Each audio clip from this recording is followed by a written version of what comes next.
Hello and welcome to the Pastor's Study. Yesterday we were talking about the pride that fell upon David, and now we find as we continue our study in 2 Samuel chapter 11, that pride leads to further fall.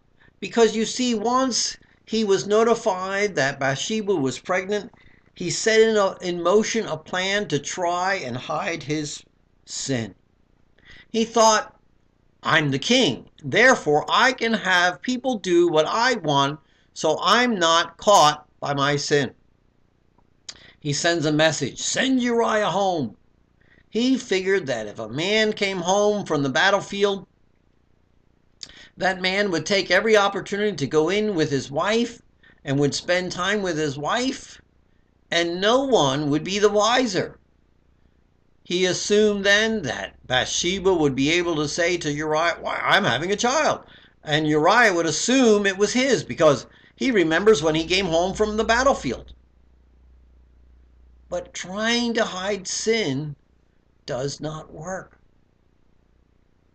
Doesn't work for David.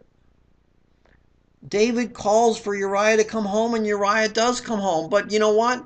Uriah doesn't go to his house.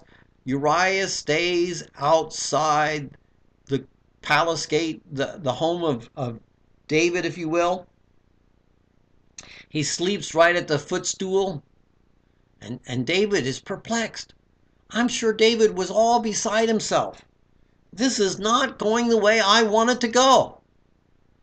Isn't this what happens when pride gets in our way and sin gets befuddling us?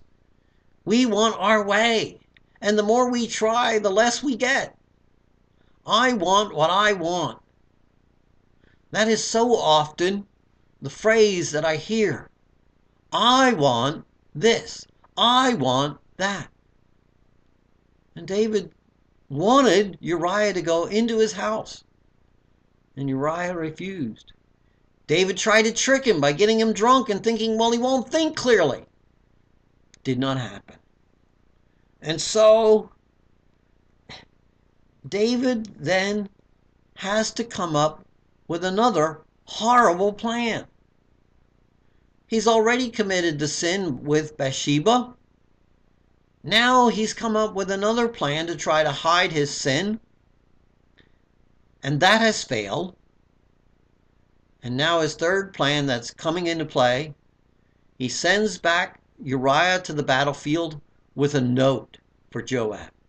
A note that would destroy Uriah. Sin leads us in a path that leads us to even greater and greater sins, greater destruction. Better to repent now and turn from those sins than get deeper and deeper into it. Till next time in the Pastor's Study, goodbye, and may God bless.